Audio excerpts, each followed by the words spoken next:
Hola muchachos, ¿cómo van? Entonces vamos a dar una explicación y terminar el capítulo de modelos económicos con un tema acerca de la digresión acerca de los exponentes. Es una sección ahí en el capítulo que vamos y quiero mostrarles que entonces un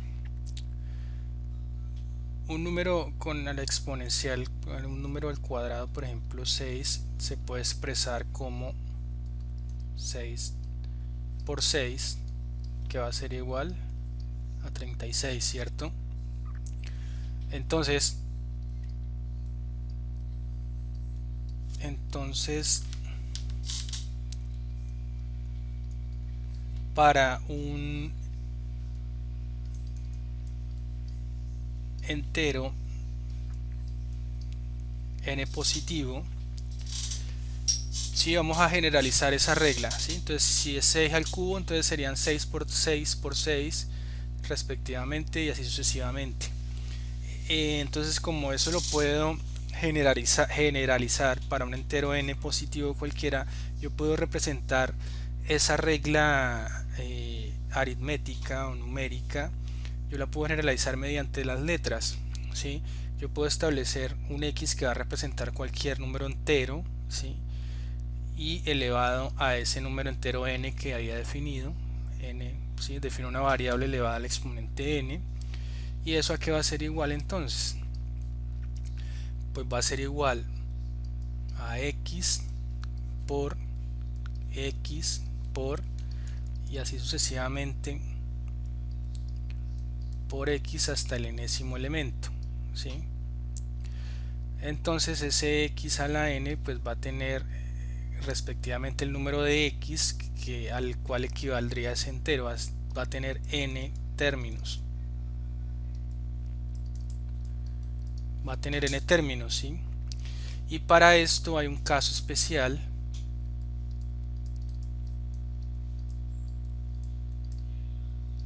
El caso especial es cuando n igual a 1, entonces si x está elevado a la 1, que es igual a x, ¿sí? Entonces, ahora de esto se va a deducir que para parámetros positivos, parámetros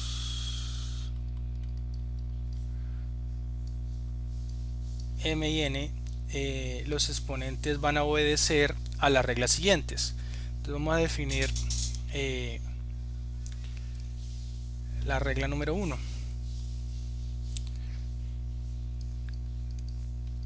Regla 1. ¿Qué dice la regla 1? Que si yo tengo un x elevado a la m multiplicado por un x elevado a la n, esto va a ser igual a x a la m más n, ¿cierto? Acá tenemos. Y yo cómo puedo demostrar esto sin necesidad, o sea, una regla aplicable general que no necesite hacerlo, por ejemplo, de numeritos. Entonces, pues lo hago tal y como siguiendo la lógica del paso anterior, x a la m multiplicado por x a la n, a que va a ser igual. Entonces, una deducción de la regla anterior. Entonces, en un primer paréntesis, x por, y así sucesivamente por x. Y aquí van a ver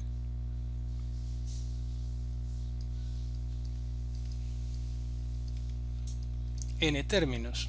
Ahora, en este segundo elemento, perdón, aquí van a ver m términos, y aquí entonces para el otro elemento, siguiendo la lógica del paso anterior, va a haber x por y así hasta x, y aquí van a ver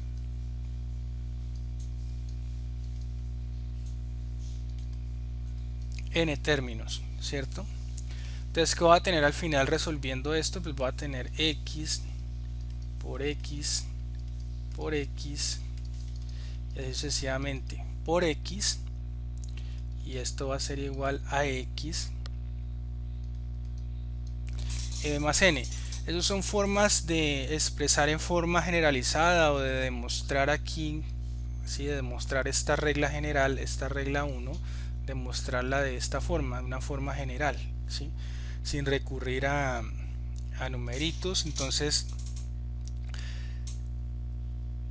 la demostración dada constituye una prueba, esto que estoy haciendo constituye una prueba en oposición a una mera comprobación. La comprobación es cuando lo compruebo reemplazando por números, dándole números a n, a m y a n, ¿sí? Inclusive hasta las mismas x, dándole números va a ver que se va a cumplir esa regla. Es una forma de generalización. Entonces tengo 2 a la 2 por 2 a la 3, ¿sí? Entonces yo tendría 2 por 2 por 2 por 2 por 2. Esta sería la expresión de 2 a la 3, 2 a la 2, ¿sí?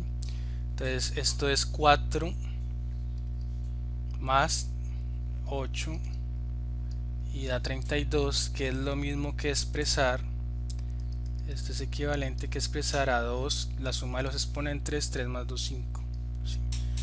Es eso, más o menos es aprender a jugar con ese tipo de elementos, que es la misma regla que dice que para exponentes de igual base se suman los exponentes. Entonces la regla general es que el x debe ser el mismo cuando toma un valor en la base, si no, pues no aplica la regla. Ahora,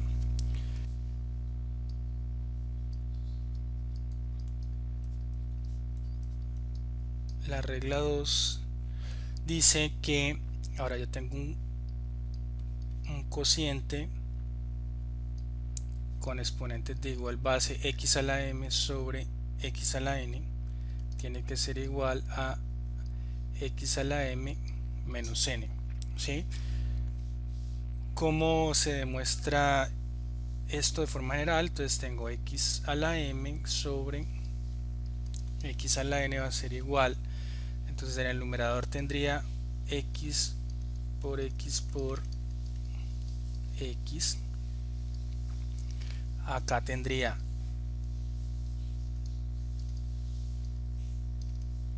m términos y en el denominador tendría x por x por y así sucesivamente hasta x, y acá tendría n términos, y eso sería que m términos en el numerador se cancelarían con n términos en el denominador, ¿sí? O en n términos, y en este caso n es menor a m, pues n términos del denominador se llevarían n términos en el numerador. Ahora vamos a mirar, y entonces me quedarían, ¿qué me quedarían? Entonces me quedaría x por y así sucesivamente por x, que esto viene siendo este resultado, la sustracción de los exponentes m menos n términos, que sería igual a x a la m menos n. En el caso especial de que x sea igual a 0, o sea la base igual a 0, entonces en este caso esta regla no existe, no se puede aplicar. Ese cociente aquí dividido, un cociente, o sea la división por 0, pues no existe. Entonces ahora pongamos un ejemplo particular. Entonces pongamos que, espere, cuadro aquí, pongamos que si m es menor a n, entonces démosle valor m es igual a 2 y n es igual a 5. Entonces tendría que x al cuadrado sobre x a la 5 va a ser igual a que a x por x sobre, entonces dos elementos en el numerador y 5 en el denominador. 1, 2, 3, 4 y 5. Entonces, ¿qué ocurre? 2 del numerador se me van con 2 en el denominador, ¿sí? O sea, en este caso saco el n igual a 2 tanto arriba como abajo. ¿Y qué me quedó? Entonces me queda 1 sobre, y me quedan 3x abajo, 1, 2, 3 en el denominador, que quiere decir que esto es 1 sobre x al cubo. Pero también yo lo puedo expresar a este cociente como x a la menos 3, ¿sí? X elevado a la menos 3. Y entonces surge otra regla que un número elevado al exponente negativo va a ser igual a ese número 1 sobre ese exponente positivo, ¿sí? Siempre que, y tengo que poner la restricción, que x no sea igual a 0, ¿sí? Uno suele imponer este tipo de restricciones. Se cumple siempre y cuando x no es igual a 0. Entonces tengo se cumple esta otra regla, ¿sí?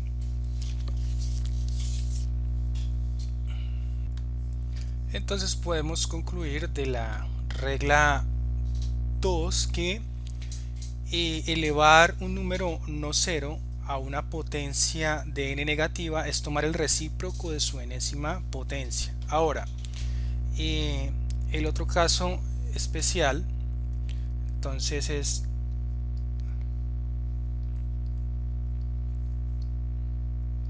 cuando m es igual a n, entonces tenemos que x m menos n va a ser igual, si m es igual a n, yo puedo decir que x es xm menos m, ¿sí? Por esta identidad de acá arriba que ya puse en este caso especial. Entonces sería que x estaría elevado a la 0, que es lo mismo que yo puedo representar que x a la m, y por la regla anterior, ¿sí? Elevar un número no cero a la potencia de n negativa es tomar el recíproco de su enésima potencia. Ojo que este numerito yo lo puedo expresar como la multiplicación de x a la m por x a la menos m, y esta identidad yo también se puede expresar de una forma: x a la m sobre x a la m. Este saco el recíproco de la potencia negativa y la pongo en el denominador y la queda como potencia positiva, ¿sí? Y a partir de esto sé que este cociente es igual a 1, ¿sí? Es decir, el mismo número sobre el dividido el mismo número me va a dar a 1, o este que dice acá x a la 0, un número elevado a la potencia 0 es igual a 1, ¿sí? Entonces llego a otra regla: cualquier número no 0 elevado a la potencia 0 es igual a 1. Llego a otra regla, ¿sí? Noten que la expresión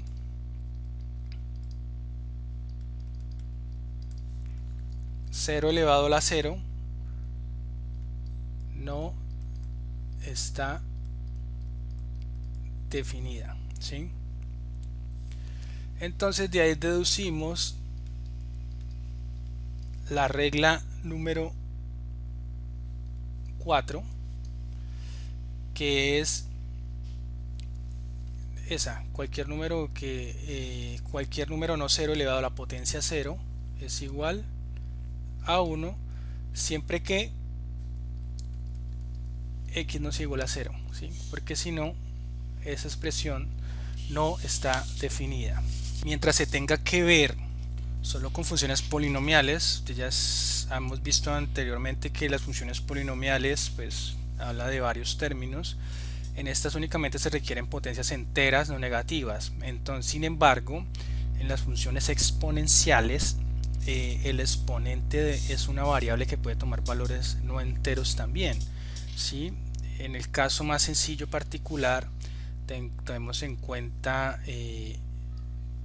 por ejemplo, en este caso función exponencial x a la 1 medio, y por el hecho de la regla 1 que hemos visto, uno podía hacer que tengo que x a la 1 medio por x a la 1 medio, multiplicando ese término, esa función dos veces, pues me va a dar que x va a ser x a 1 medio más 1 medio, es decir, x a la 1, y esto va a ser igual a x.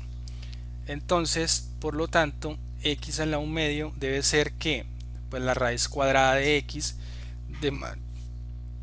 De manera similar, se puede demostrar que x, por ejemplo, a la 1 tercio por x a la 1 tercio por x a la 1 tercio va a ser igual a x a la 1, y esto es x a la 1 tercio sería la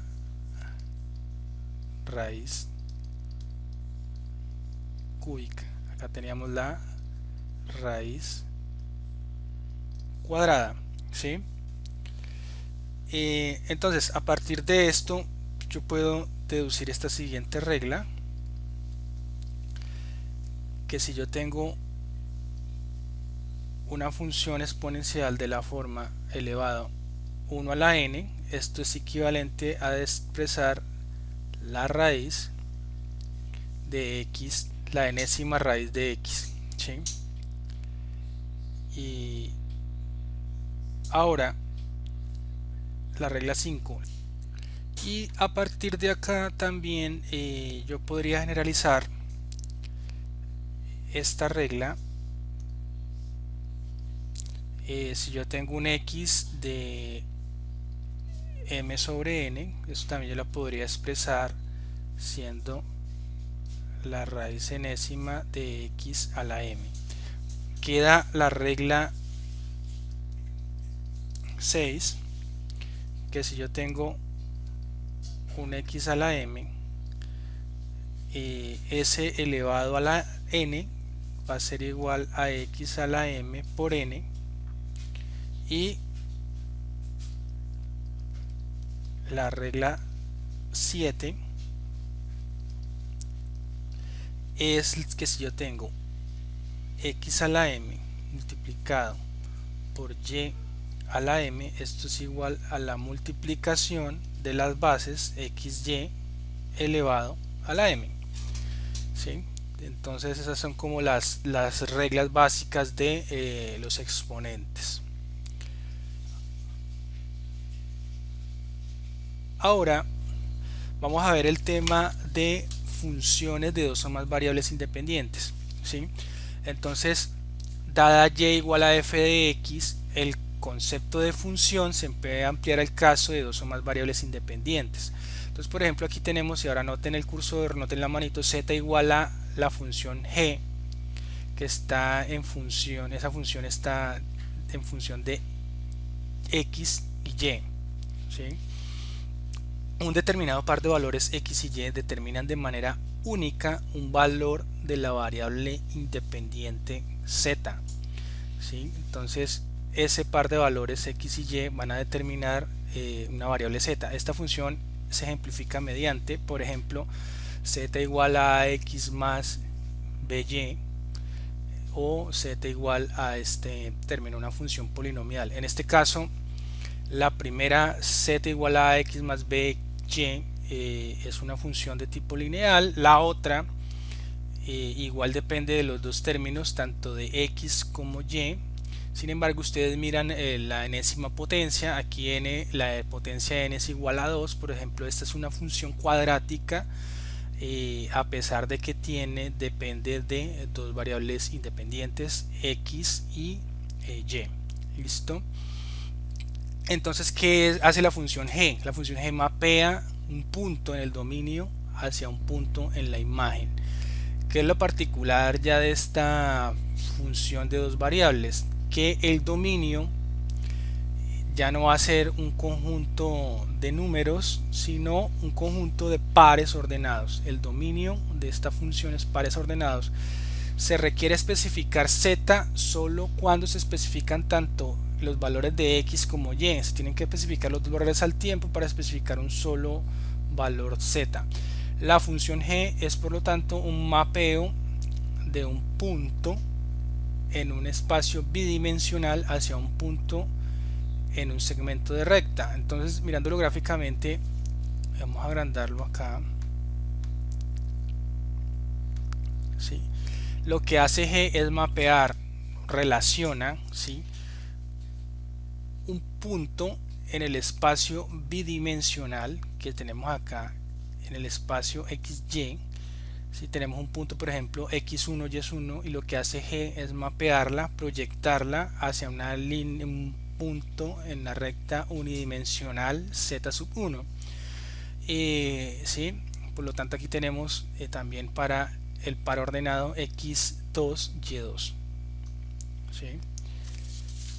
Si uno trata de cuadrar el punto bidimensional y trae este punto, esta recta unidimensional al gráfico, puede entonces realizar un gráfico de esta forma. ¿Sí? Aquí tenemos este gráfico tridimensional. Entonces la función g es, por tanto, un mapeo de puntos en un espacio bidimensional hacia un punto en el segmento de recta. Un punto en un espacio bidimensional, que es donde estaba z, espacio unidimensional. La relación entre las tres variables se resume entonces por una terna ordenada x1, y1, z1. Entonces aquí tenemos las ternas ordenadas, por ejemplo, para el x1, y1, z1 o x2, y2, z2. Y noten que si superponemos el espacio unidimensional con el espacio bidimensional, queda un espacio de 3 dimensiones. Y se habla de que z, la función z igual a la función g de xy, es un conjunto de ternas ordenadas. ¿Sí? Una aplicación que vamos a ver más adelante y en la que consiste gran parte del tercer corte es analizar, por ejemplo, la función q que está en función de k y l. En este caso, de este tipo de funciones, función de dos variables. Esta función depende de dos variables independientes, k y l. K representa capital, L trabajo, y esta función q me mapea, digamos, las cantidades que yo le dé de capital y trabajo en un proceso productivo para determinar, vamos a ponerlo aquí en rojo, ¿sí?, estas cantidades de trabajo y capital me mapean. A partir de estas dos combinaciones me van a mapear y me van a determinar la cantidad de Q, que en este caso Q sería la producción. Entonces yo puedo tener un listado en proceso productivo de K y L, ¿sí? Yo puedo decir que L van a ser en un proceso, digámoslo, agricultura. Tengo una hectárea de tierra, entonces tengo un trabajador y a este le voy a asignar una pala. Tengo dos trabajadores, le asigno dos palas. Pongamos que el capital sean palas 3 y le asigno 4. Y así puedo también hacer diversas combinaciones, porque yo puedo producir con un individuo, un agricultor, y asignarle dos palas, ¿sí?, o dos y asignarle 0 palas, etcétera. Y entonces esto, la combinación de K y L, me va a definir por la función, la forma funcional Q, me va a definir la cantidad de Q, que es producto. Y supongamos que sean, aquí serían 2 libras, 4 libras, 5 libras, aquí 0 libras y así sucesivamente. Esto me define, o sea, será una aplicación a lo que se denomina la función de producción, que ya sería un concepto de lo que vamos a ver de economía de la empresa, ¿sí?, la función de producción. Entonces, en ese sentido, yo podría definir también una función y igual a h que está en la forma funcional u, v y w, ¿sí? O sea, la función h que me relaciona y con estas tres variables independientes, ¿sí? Entonces que decía de mapear un punto en el espacio tridimensional. Entonces, ahora tengo que mapear un punto en el espacio tridimensional, por ejemplo, 1, v1 y w1 hacia un punto en el espacio unidimensional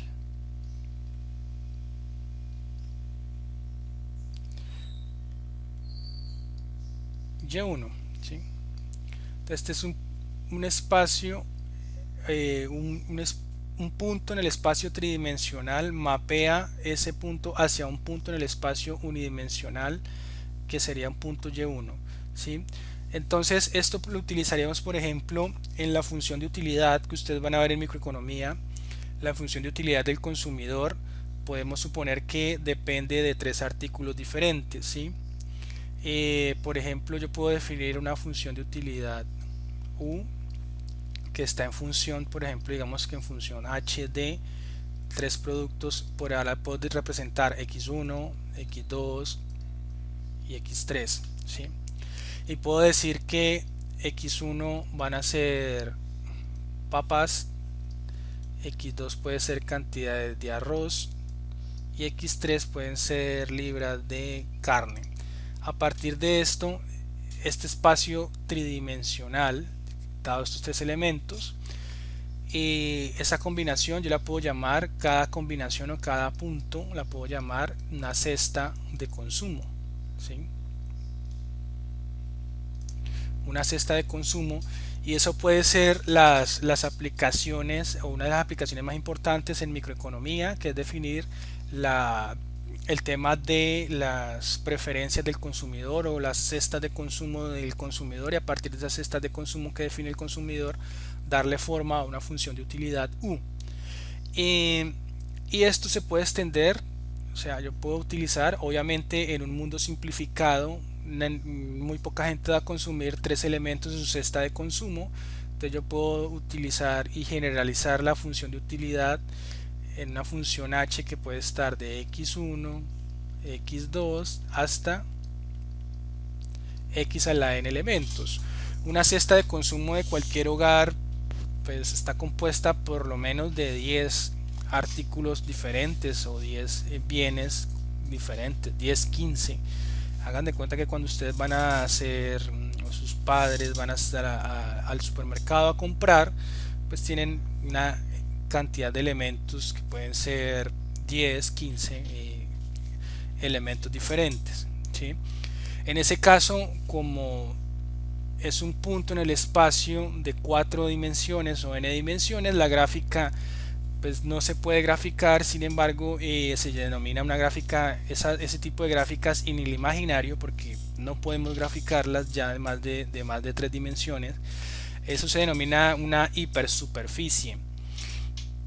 No podríamos trabajar de la forma gráfica ya con más de 3 dimensiones, pero se pueden abstraer a partir de el plano de 2 dimensiones, el plano cartesiano, o a partir de un plano de 3 dimensiones, que en ese caso se grafican superficies. Ya después de que uno entienda las relaciones entre un plano bidimensional o uno tridimensional, uno puede generalizar el comportamiento a n dimensiones, y ahí es cuando uno tiene, para una dimensión mayor a 3, uno utiliza un elemento que se llama vectores y matrices, ¿sí?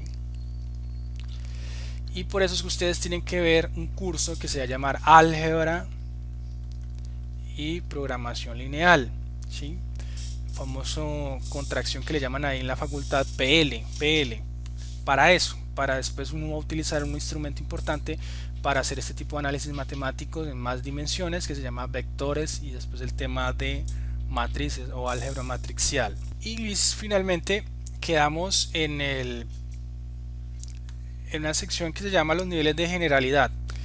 Entonces, Indistintamente de lo que hemos visto hasta ahora en todo el capítulo de modelos económicos, hay un primer nivel de generalidad. Noten el cursor, yo puedo hacer, esta es la función constante y igual a 7, o puedo definir una función lineal y igual a 6x más 4, y igual a x menos 3x más 1. Aquí va x al cuadrado, que era una función cuadrática. Ese es un nivel básico donde los parámetros están dados por números, ¿sí? En este caso el parámetro A0 es 7, en este caso el parámetro aquí A1 es 6 o A0 es 4 y así sucesivamente. Los parámetros tienen valores numéricos, el tema es que tiene una limitante especificar funciones de esta manera, y es que dado este conjunto de parámetros, por ejemplo en esta lineal que tengo los parámetros 6 y 4, la solución que yo le dé, el despeje o las soluciones que dé cuando empiece a reemplazar, es que me van a dar una línea particular en la gráfica y una solución particular, ¿sí? Entonces el tema es que cada vez que yo quiero evaluar un parámetro diferente, un conjunto de parámetros diferentes, pues voy a llegar a una gráfica particular y a una solución particular, y eso es muy limitante. Un segundo nivel de generalidad es especificar los parámetros en letras también, en este caso y igual a a, ahí estamos definiendo que es un parámetro a, ¿sí? Que puede tomar cualquier valor, y igual, en este caso de la lineal, y igual a más bx, estoy dándole parámetros a y b, o y igual a más bx más x al cuadrado, ¿sí? Y en este caso lo interesante es que yo puedo, en este caso a puede tomar cualquier valor. En esta primera función constante y igual a, y puede ser y igual a 0, y igual a 1, y igual a 2, y igual a un tercio, y igual a menos 5, puede tomar cualquier valor y no me interesa. Y asimismo en la gráfica puede tener lo que va a tener en solución es un conjunto de gráficas. En este caso saben que es una línea recta horizontal, va a tener un conjunto de líneas cualquiera y una familia de curvas. En el caso de la lineal también va a tener una familia de curvas, y en la cuadrática también, ¿sí? Con funciones paramétricas el resultado de las operaciones matemáticas también serán términos de parámetros. Entonces en el resultado puedo tener términos de parámetros, y eso me va a hacer que pueda generalizar los análisis, las interpretaciones y los resultados. Puedo tener un conjunto de análisis más interesantes, menos limitados, ¿sí? Al asignar varios valores a los parámetros que aparecen en la solución del modelo, se puede tener una familia completa de respuestas específicas sin tener que repetir una u otra vez el proceso de razonamiento. O sea, en contraposición a la primera forma de generalización, que es darle números, en esta yo puedo tener respuestas específicas sin tener que repetir una u otra vez el proceso de razonamiento. Yo ya sé más o menos las respuestas específicas, o puedo llegar más rápido a la solución. Una vez yo trabajo de esta forma, yo puedo simplemente darle valores y reemplazar en la solución, y con toda certeza voy a tener de que el proceso va a estar bien realizado. Y un mayor nivel de generalidad es dejarlas expresadas las funciones en forma general. Entonces noten aquí el cursor y igual a f de x, y vamos a dar cuenta después cuando veamos derivadas, inclusive también en integrales, que uno puede trabajarla y aplicar las reglas en forma genérica sin necesidad de especificar.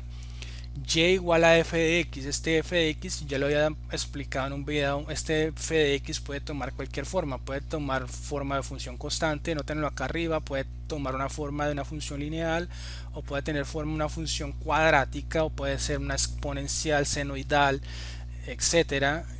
No me interesa, simplemente la dejo de forma general. Me interesa es el tema que va a tener en el contexto. Yo puedo limitar, puedo darle restricciones de forma cualitativa a esta función general. Entonces, es que ¿sí? Está y igual a f de x, puedo darle restricciones cualitativas dependiendo del contexto económico, el problema económico, pero así yo las puedo trabajar. Igual también puedo expresar una función igual z igual a g, que está en función de x y y exactamente puedo trabajar con este tipo de funciones y aplicar reglas en el caso de las derivadas, ¿sí?